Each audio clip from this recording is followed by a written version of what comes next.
ചേട്ടാ നമസ്കാരം. നമസ്കാരം. ഈ ബീഹാറിൽ ഇലക്ഷൻ കമ്മീഷൻ വലിയ രീതിയിലുള്ള ഈ ശുദ്ധീകരണം നടത്തിയല്ലോ, വോട്ടർ ID പട്ടികയിൽ. അപ്പോ നമ്മൾ ആദ്യം കേട്ടത് 67 ലക്ഷം ആൾക്കാർ പുറത്തു പോകും, അങ്ങനെയാണ് ഇങ്ങനെയാണെന്നൊക്കെ കേട്ടു. അതിന്റെ ഇടയിലാണ് രാഹുൽ ഗാന്ധിയുടെ വോട്ട് ചോരി യാത്ര വരുന്നത്.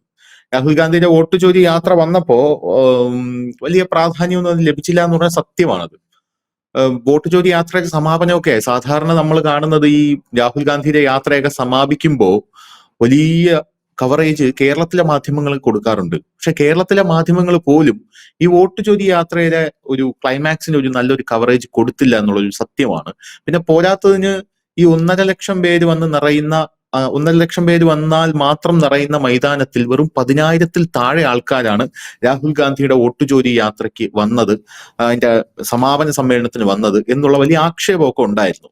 അപ്പൊ ഇതിനിടയിൽ അത് പൊളിഞ്ഞു പോയി എന്നുള്ള ഒരു കാര്യത്തിൽ തർക്കമില്ല. അപ്പൊ അതിനുശേഷമാണ് രാഹുൽ ഗാന്ധി ഹൈഡ്രജൻ ബോംബുമായി വരും ഞാൻ എന്ന് പറഞ്ഞ് രാഹുൽ ഗാന്ധി പിന്നീട് വിസ്മൃതിയിലേക്ക് മറന്നു. ഇപ്പൊ ഞാൻ ട്വിറ്റർ സെർച്ച് ചെയ്തപ്പോൾ രാഹുൽ ഗാന്ധിയെ ബാങ്കോക്കിൽ വെച്ച് സ്പോട്ട് ചെയ്തിട്ടുണ്ട് ആരൊക്കെയോ. ബാങ്കോക്കിൽ രാഹുൽ ഗാന്ധി മറ്റേ തൊപ്പിയും ബനിയനൊക്കെ ഇട്ട് മറ്റേ പപ്പടം ഉണക്കട്ടേക്കും പോലെ അവിടെ ഇരിക്കുകയാണ്. അപ്പൊ അങ്ങനെ അതിന്റെ ഒരു ക്ഷീണം തീർക്കാനായിട്ട് പോയതാണെന്നാണ് പറയുന്നത്. എനിക്കറിയില്ല, സബ്ജക്ട് ടു കറക്ഷൻ. വിഷ്വൽസ് ഒക്കെ പുറത്ത് വന്നിട്ടുണ്ട്. ഇനി അടുത്തത്, ഈ ഇലക്ഷൻ കമ്മീഷൻ അവരൊരു സ്പെഷ്യൽ ഇന്റൻസീവ് റിവിഷൻ നടത്താനായി പോവുകയാണ്. നമ്മൾ ആദ്യം കൊടുത്ത വാർത്ത ബീഹാർ, കേരളം, ആസാം അങ്ങനെയുള്ള 5 സംസ്ഥാനങ്ങൾ, ഇനി അടുത്ത തെരഞ്ഞെടുപ്പ് വരാൻ പോകുന്ന 5 സംസ്ഥാനങ്ങളിലാണ് ഈ സ്പെഷ്യൽ ഇന്റൻസീവ് റിവിഷൻ നടക്കാൻ പോകുന്നത്. അതായത് വോട്ടർ ID പരിശോധിക്കും. അതിനകത്ത് വോട്ടർ IDയിൽ പെടാത്ത വ്യാജമായി കയറിക്കൂടിയ ആൾക്കാരെ പുറത്താക്കും. പ്രധാനമായിട്ടും അനധികൃത കുടിയേറ്റക്കാരും ബംഗ്ലാദേശികളുമാണ്. പിന്നെ റോഹിംഗ്യൻ മുസ്ലിംസിനെയാണ് പുറത്താക്കുന്നത്. ഇത് ബംഗാളിൽ വലിയ കലാപമായി മാറുമെന്ന് പറഞ്ഞിട്ടുണ്ട്. അപ്പൊ രാജ്യത്ത് എവിടെയെങ്കിലും കലാപം ഉണ്ടാക്കാൻ കാത്തിരിക്കുന്ന ആൾക്കാർക്ക് ഒരു സ്പെഷ്യൽ ഓഫറാണ് ഇപ്പോൾ ഇലക്ഷൻ കമ്മീഷൻ കൊടുത്തിരിക്കുന്നത്. ഇത് 5 സംസ്ഥാനങ്ങളിലല്ല, രാജ്യമൊട്ടാകെ നടപ്പിലാക്കാൻ പോവുകയാണെന്നാണ് പറയുന്നത്. അപ്പോ വലിയൊരു കലാപത്തിന് തിരി കൊളുത്താനുള്ള ഒരു സുവർണാവസരമാണ് ഇവർക്ക് കിട്ടിയിരിക്കുന്നത്. നമ്മുടെ രാജ്യത്തിന്റെ ഒരു പ്രത്യേകത എന്ന് പറഞ്ഞു കഴിഞ്ഞാൽ, നമ്മുടെ രാജ്യത്ത് രാഹുൽ ഗാന്ധി മനസ്സിലാക്കാത്ത ഒരു കാര്യം, വളരെ ഡൈവേഴ്സ് ആയിട്ടുള്ള ഒരു കൺട്രിയാണ് നമ്മുടെ കൺട്രി. അതായത് ഉത്തരേന്ത്യയിൽ രാഹുൽ ഗാന്ധി ഉന്നയിക്കുന്ന പ്രശ്നങ്ങൾ ദക്ഷിണേന്ത്യക്കത്തില്ല, ദക്ഷിണേന്ത്യയിൽ ഉന്നയിക്കുന്ന പ്രശ്നങ്ങൾ വടക്കേന്ത്യക്കത്തില്ല, വടക്കേന്ത്യയിൽ ഉന്നയിക്കുന്ന പ്രശ്നങ്ങൾ ചിലപ്പോൾ ഗുജറാത്തിക്കത്തില്ല. അങ്ങനെ വളരെ ഡൈവേഴ്സ്ഡ് ആണ്. രാജ്യമെമ്പാടെ നയിച്ച ഒരു പ്രക്ഷോഭം, അതായത് രാജ്യത്തെ മുഴുവൻ ഒന്നിച്ച ഒരു പ്രക്ഷോഭത്തിലേക്ക് കൊണ്ടുപോകാൻ വലിയ പാടാണ്. ഇപ്പോ രാജ്യമെമ്പാടെ ഒന്നിച്ച ഒരു പ്രക്ഷോഭം, ലാസ്റ്റായിട്ട് പക്ക ഒരു പ്രക്ഷോഭം ഉണ്ടെങ്കിൽ, രാജ്യം ഒരു മനസ്സോടുകൂടി സമ്പൂർണമായിട്ടും ആടി ഉലഞ്ഞ ഒരു പ്രക്ഷോഭം ഉണ്ടെങ്കിൽ എൻ്റെ അറിവിൽ അത് രാമക്ഷേത്രം മാത്രമാണ് ഏറ്റവും അവസാനം. രാമക്ഷേത്രമാണ് ഏറ്റവും. അപ്പം ഈ ഒരു പ്രക്ഷോഭം രാജ്യമെമ്പാടും കത്തിക്കാൻ കഴിയും എന്നാണ് പ്രതിപക്ഷം ഇപ്പോൾ കരുതുന്നത്. പിന്നെ ഡൊണാൾഡ് ട്രംപ് താരിഫൊക്കെ അടിച്ചിരിക്കുന്ന സാഹചര്യത്തിൽ ഒരു ആഭ്യന്തര കലാപത്തിന് നല്ലൊരു സ്കോപ്പും ഉണ്ട് എന്നുള്ളത് ഇവരുടെ ഒരു വലിയൊരു പ്രതീക്ഷയാണ്. എന്ത് തോന്നുന്നു? രാഹുൽ ഗാന്ധികൾ പ്രായത്തിൽ വളരെ കുറവുള്ളതാണ് ധനുഷ്. ജേർണലിസത്തിലും അധികം നാളെ എക്സ്പീരിയൻസ് ഇല്ല. അപ്പൊ ധനുഷിന് തോന്നിയത് പോലും രാഹുൽ ഗാന്ധിക്ക് തോന്നുന്നില്ല. ധനുഷിന്റെ കണക്കൂട്ടൽ വളരെ കറക്റ്റാണ്. ഈ ഉത്തരേന്ത്യയിൽ ഉപയോഗിക്കുന്ന സാധനം ഇവിടെ ഉപയോഗിച്ചിട്ട് കാര്യമില്ല. ഇപ്പൊ രാഹുൽ ഗാന്ധിയുടെ ആകെയുള്ള അജണ്ടകൾ ആകെ നടപ്പാകുന്ന ഒരു സംസ്ഥാനം കേരളം മാത്രമേ ഉള്ളൂ. അതുകൊണ്ടാണല്ലോ രാഹുൽ ഗാന്ധിക്ക് വലിയ പിന്തുണ കേരളത്തിൽ നിന്ന് കിട്ടുന്നത്. ഇദ്ദേഹം പറയുന്നതൊക്കെ ഇവിടെ നടക്കും, ഇന്ത്യ ഇളകി മറിയുമെന്നൊക്കെ ഉള്ളത്. അതാ ഞാൻ പറഞ്ഞത്, രാഹുൽ ഗാന്ധിയുടെ പകുതി പോലും എക്സ്പീരിയൻസ് ധനുഷിനില്ല. അതിന്റെ പകുതി പ്രായം പോലും ഇല്ല. ആ ഒരു വ്യക്തിക്ക് മനസ്സിലാകുന്ന കാര്യം അദ്ദേഹത്തിന് മനസ്സിലാകുന്നില്ല. അത് തന്നെയാണ് അതിന്റെ പ്രശ്നം. അതാണ് അവരുടെ പ്രശ്നം. അപ്പൊ ഇതിന്റെ പ്രശ്നം എന്താണെന്ന് ചോദിച്ചു കഴിഞ്ഞാൽ, ഈ രാഹുൽ ഗാന്ധി കൊണ്ടുവരുന്ന വിഷയങ്ങൾക്കൊന്നും നാഷണൽ മീഡിയാസിൽ പോലും വലിയ സ്പേസ് ഇല്ല. ഇപ്പോൾ പൈസ കൊടുത്തിട്ടാണ്, ഞാൻ അറിഞ്ഞത് അങ്ങനെയാണ്, വലിയ PR വർക്ക് നടത്തിയിട്ടാണ് ഈ ഇപ്പൊ പറയുന്ന ചോരി യാത്രയ്ക്ക് കുറെ എങ്കിലുമൊക്കെ ന്യൂസ് കൊടുക്കാനും സോഷ്യൽ മീഡിയയിലൊക്കെ ഇത് ചെയ്യാൻ പറ്റിയത്.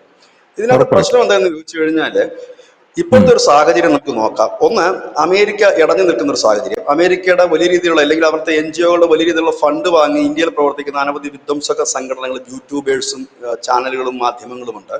ഒപ്പം തന്നെ മറ്റു സംഘടനകളും ഉണ്ട്.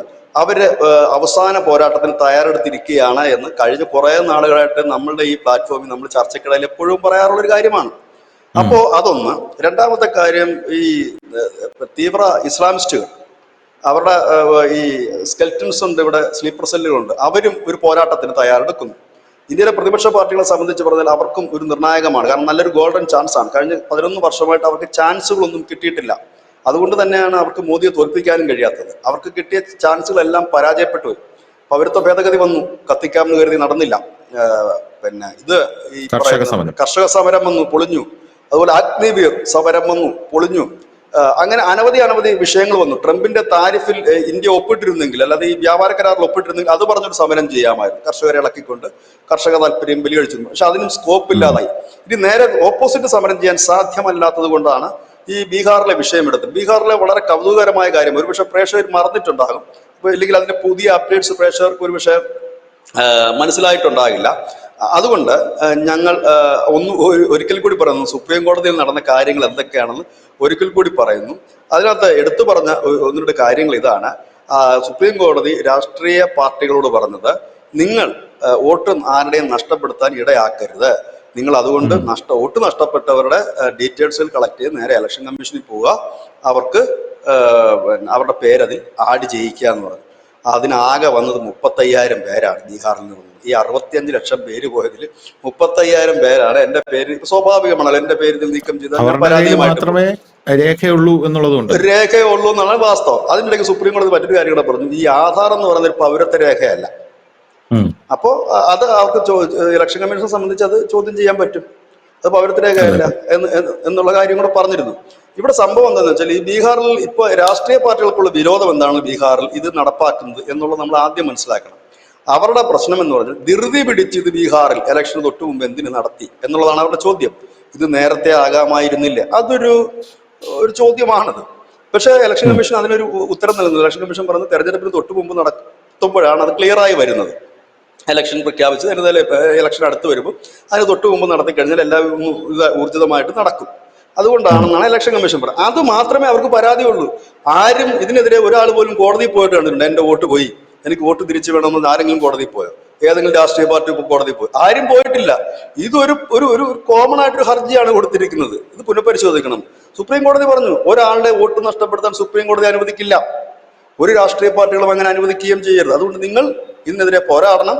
നിങ്ങൾ ഡോക്യുമെന്റുമായിട്ട് നേരെ ചെല്ലൂ. നിങ്ങൾക്ക് അവര് പറയുന്ന നിയമപരമായിട്ടൊരു സംഭവം ഉണ്ട്, ചെല്ലൂ എന്ന് പറഞ്ഞിട്ട് ആകെ വന്ന് 35,000 പേരാ. ഈ 35,000 പേര് ഏതാണെന്ന് ചോദിച്ചു കഴിഞ്ഞാൽ,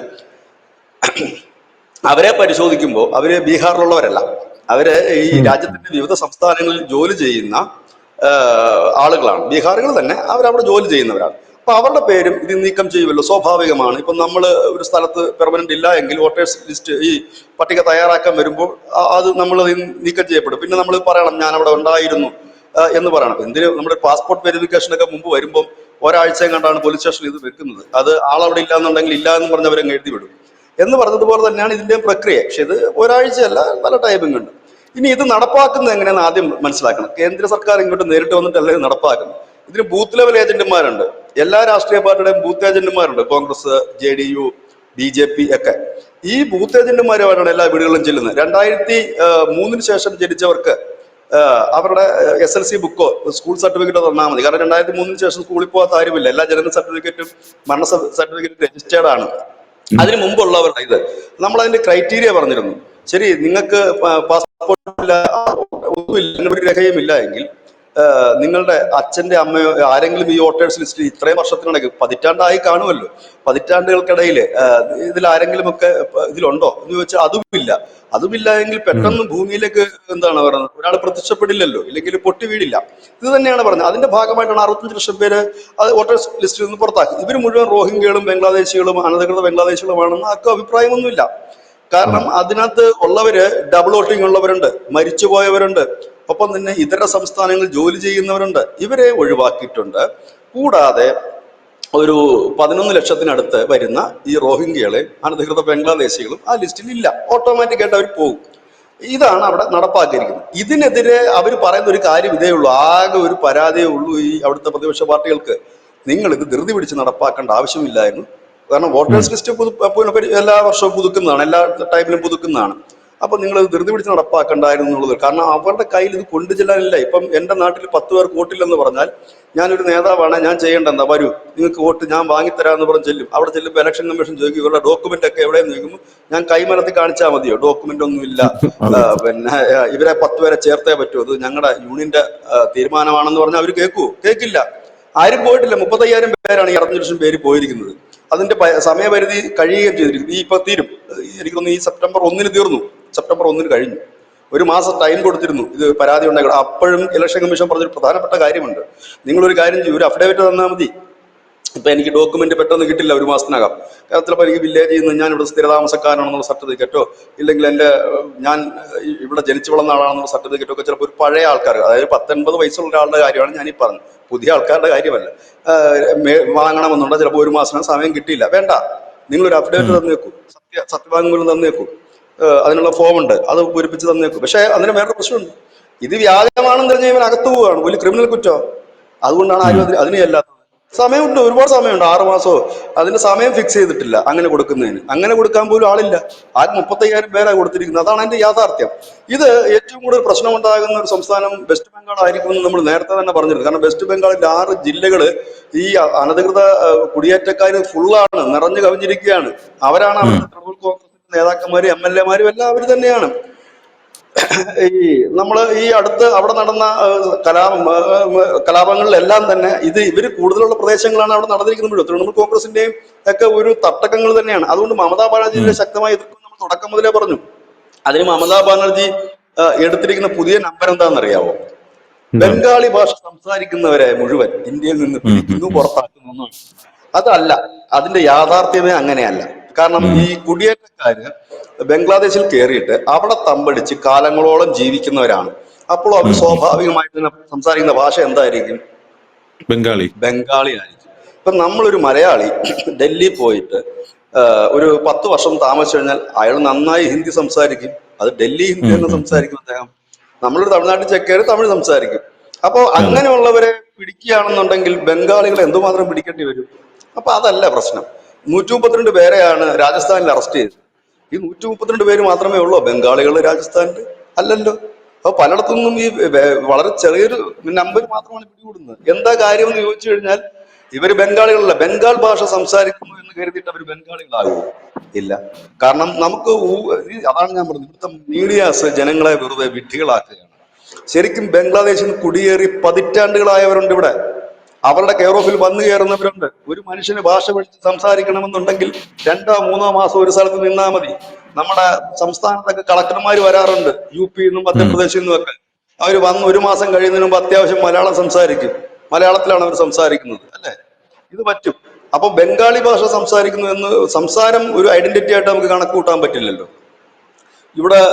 ഇവിടെ ജനിച്ചു വളർന്ന മലയാളികളായ എത്രയോ കുട്ടികൾക്ക് മലയാളം അറിയില്ല സംസാരിക്കാൻ, ഇംഗ്ലീഷിലല്ലേ സംസാരിക്കുന്നത്. എന്ന് കരുതി അവർ സായിപ്പാണെന്ന് പറയാൻ പറ്റും? ഇല്ലല്ലോ. അപ്പം ഇതാണ് ഇതിന്റെ ഒരു ബേസിക് സാധനം. അപ്പം ഈ ഒരു സാധനത്തെ പുകമേറായിക്കൊണ്ടാണ് ഇപ്പോൾ മമതാ ബാനർജി പുതിയ പ്രക്ഷോഭത്തിന് തുടക്കം കുറിക്കുന്നത്. ബംഗാളികളെ എല്ലായിടവും വേട്ടയാടും. ഇതിന്റെ സംഭവം മറ്റൊന്നുമല്ല, വെസ്റ്റ് ബംഗാളിലേക്ക് ഇത് വരുന്നു. SIR നടപ്പാക്കുക തന്നെ, യാതൊരു ഡൗട്ടും ഇല്ല. ഇതിന്റെ മുന്നോടിയായിട്ടാണ് അവിടെ പൗരത്വ ഭേദഗതിയുടെ ഹെൽപ്പ് ഡെസ്കും മറ്റുമൊക്കെ BJP തുടങ്ങിയിരുന്നത് അവിടെ. അതിന്റെ കാരണം എന്ന് വെച്ചാൽ ഈ 2024 ഡിസംബർ വരെ വന്ന നോൺ മുസ്ലിംസ് ആയിട്ടുള്ള ഹിന്ദുവിനും ക്രിസ്ത്യാനിക്കും ജൈനനും ബുദ്ധനും പാഴ്സിക്കുമൊക്കെ പൗരത്വം കൊടുക്കും. 2024, നേരത്തെ പറഞ്ഞിരുന്നത് 2014 10 വർഷം കൂടെ എക്സ്റ്റെൻഡ് ചെയ്ത് 2024 ഡിസംബർ 31 ഇന്ത്യയിലേക്ക് എത്തിയ എല്ലാവർക്കും പൗരത്വം നൽകും എന്ന് പറഞ്ഞിരുന്നു. അതിനു വേണ്ടിയിട്ടാണ് ഹെൽപ്പ് ഡെസ്ക് തുടങ്ങിയിരിക്കുന്നത്. അപ്പോൾ അതിനെന്താണ് അവർ പറഞ്ഞതെന്ന് വെച്ചാൽ ഇത് NRC നടപ്പാക്കും. NRC പ്രത്യേകിച്ച് നടപ്പാക്കേണ്ട ആവശ്യമില്ല. ഈ വോട്ടേഴ്സ് ലിസ്റ്റ് ശുദ്ധീകരിക്കപ്പെടുമ്പോൾ തന്നെ സ്വാഭാവികമായി തന്നെ NRC വരും. ഇനി കേരളത്തിലേക്ക് വരാം. ഈ ശ്രീ അടൂർ പ്രകാശ് നമ്മുടെ MP ആണ്. അദ്ദേഹം എല്ലാ തവണയും മത്സരിക്കുമ്പോൾ അവിടെ എത്രയോ ഡബിളിംഗ് വോട്ടുകളാണ് അദ്ദേഹം വെട്ടി നിൽക്കുന്നത്. മരിച്ചവർ വോട്ടുകൾ. ഈ അടൂർ പ്രകാശിന്റെ ബൈറ്റുകളൊക്കെ യൂട്യൂബിൽ തപ്പിയാൽ കിട്ടും. അദ്ദേഹം പറയുന്നത് വലിയ രീതിയിൽ കള്ളവോട്ട് നടക്കുന്നു അദ്ദേഹത്തിന്റെ മണ്ഡലത്തില്. 2 ലക്ഷത്തി സംതിങ് ഉണ്ടായിരുന്നു, താനത് കുറച്ചു, എന്നിട്ട് മുഴുവനായി കളയാൻ പറ്റിയില്ല. അങ്ങനെ കേരളത്തിൽ ഉടനീളമുണ്ട്. ഇതിനെ ആർക്ക് എതിർക്കാൻ കഴിയും? ഇത്രയേ ഉള്ളൂ, സിമ്പിൾ ചോദ്യമാണ്. നിങ്ങൾക്ക് അയാളുടെ വോട്ടില്ല എന്ന് പറഞ്ഞാൽ അത് വാങ്ങിക്കൊടുക്കേണ്ട ഉത്തരവാദിത്വം പൊതുപ്രവർത്തകർക്ക് തന്നെയാണ്. അതിന് ഭരണം വേണമെന്നൊന്നുമില്ല. BJP-ക്കാർക്കും ചെയ്യാം, കോൺഗ്രസ്സുകാർക്കും ചെയ്യാം, ആർക്കും ചെയ്യാം. അപ്പോ അവരത് വാങ്ങിക്കൊടുക്കാനായിട്ട് ബാധ്യസ്ഥരാണ്. അതാണ് സുപ്രീം കോടതി പറഞ്ഞത്. നിങ്ങളത് വാങ്ങിക്കൊടുക്കണം, നിങ്ങളത് വാങ്ങിക്കൊടുക്കണം എന്നാണ്. എന്തായാലും വാങ്ങിക്കൊടുക്കാത്ത എന്നുള്ളതാണ് ചോദ്യം. അപ്പൊ ഇത് വരുമ്പോൾ ഒരു വലിയ പ്രക്ഷോഭം ഉണ്ടാകാൻ സാധ്യതയുണ്ട്. കേരളത്തിലുള്ള ചെറുതും വലുതുമായ NGO-കളും രാഷ്ട്രീയ പാർട്ടിക്കാരും ഒക്കെ ഇതിനെതിരെ വലിയ പ്രക്ഷോഭം ഉണ്ടാക്കാൻ സാധ്യതയുണ്ട്. പ്രത്യേകിച്ച് ഇപ്പൊ ഈ അമേരിക്കയോട് ഇടഞ്ഞു നിൽക്കുന്ന സാഹചര്യത്തിൽ അവരുടെയൊക്കെ ഫണ്ട് പറ്റുന്ന മാധ്യമങ്ങളും വലിയ രീതിയിൽ തന്നെ അതിനു വേണ്ടിയിട്ടൊരു പിന്തുണയുമായി രംഗത്തെത്തും. പക്ഷെ ഇതെങ്ങും ഏശില്ല. കാരണം എല്ലാവരുടെയും മനസ്സിലുണ്ട്, വന്നു കയറിയവൻ കുടിയേറിയവൻ ഇവിടുത്തെ ഒരു കുടിയടപ്പുകാരനായിട്ടല്ല മുമ്പോട്ട് പോകുന്നത്. ഈ നാടിന്റെ ആളായിട്ടാണ് പോകുന്നത്. ഇത്രയും കോടി ജനം, നമുക്ക് കിട്ടേണ്ട റേഷൻ, നമുക്ക് കിട്ടേണ്ട സൗജന്യ ആരോഗ്യ എക്സ്പെൻസ്, ഇതിന്റെ എല്ലാം പങ്ക് ഒരു വലിയ വിഹിതം പറ്റിക്കൊണ്ട് പോകുന്നത് ഇവരാണ് എന്നുള്ളതാണ്. ഈ 2 കോടിയിൽ അടുത്ത് വരും എന്നാണ് നമുക്ക് കേൾക്കാൻ കഴിയുന്നത്. ഇവരാണ് വന്നത് പറ്റിക്കൊണ്ട് പോകുന്നത്. അതുകൊണ്ട് വലിയ ജനവികാരം എല്ലായിടത്തും ഉണ്ട്. അതുകൊണ്ട് തന്നെയാണ് ഈ ഓട്ടുജോലി യാത്രയൊക്കെ ധനുഷ് പറഞ്ഞ കണക്ക് അവസാനം ചീറ്റിപ്പോവുകയാണ് ചെയ്തത്. അതിനകത്ത് എനിക്ക് അത്ഭുതമൊന്നുമില്ല. ഇതിനു മുമ്പ് പുള്ളി ജോഡോ യാത്ര നടന്ന എപ്പോഴും അവസാന സമയത്ത് അത് ചീറ്റിപ്പോയി. തുടങ്ങുമ്പോൾ ഭയങ്കര ആരവമാണ്, തീരുമ്പോൾ അതില്ല എന്നുള്ളതേ ഉള്ളൂ. ഇത് സ്വാഭാവികം മാത്രമാണ്. ഇത് നടപ്പാക്കുമെന്ന് നമ്മൾ അന്നേ പറഞ്ഞിരുന്നു. കേരളത്തിൽ നടപ്പാക്കും, ഈ 5 സംസ്ഥാനങ്ങൾ നടപ്പാക്കുമെന്ന്, അതോടൻ വരും എന്നുള്ളത് തന്നെയാണ് ഇപ്പോൾ അറിയുന്നത്. അതിനുള്ള ഇപ്പോൾ ഡൽഹി നടക്കുന്നത്.